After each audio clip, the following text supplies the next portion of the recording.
আসসালামু আলাইকুম দর্শক, ভেন্ডি বা ঢেঁড়স এটি চাষ করতে আমরা আসলে সকলে একটু ভয় পাই।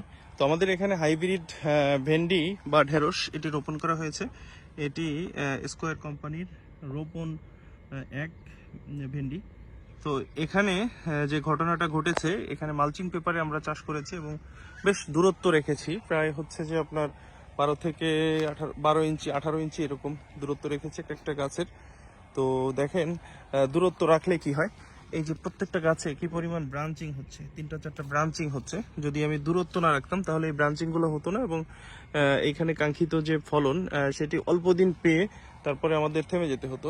তো এখানে আরেকটি জিনিস আপনাদের সাথে শেয়ার করি।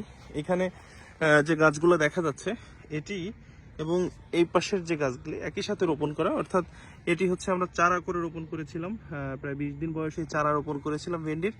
আর এখানে হচ্ছে যে সরাসরি বীজ বপন করেছিলাম। তো বীজ বপন যেগুলো করেছি সেখান থেকে এখন পর্যন্ত কোনো ধরনের ভেন্ডি হারভেস্ট করতে পারিনি।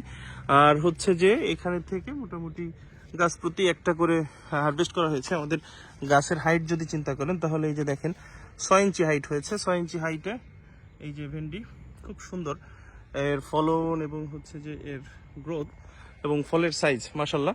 তো মানে বর্তমানে যে সমস্ত ভেন্ডি আছে তার ভিতরে অন্যতম দামি একটি জাত, অর্থাৎ এই বীজের দাম 6 থেকে 7 হাজার টাকা কেজি। তো এটি আমরা এখানে রোপণ করেছি, স্কোয়ারের রোপণ 1। তো খুব ভালো একটি ভ্যারাইটি আমার মনে হচ্ছে আপাতত দৃষ্টিতে, এবং গাছের একেবারে কম হাইট থেকেই হচ্ছে এখানে ফলন দিতে সক্ষম। আমরা মালচিংয়ে প্রায় হচ্ছে যে 1 বিঘা রোপণ করেছি।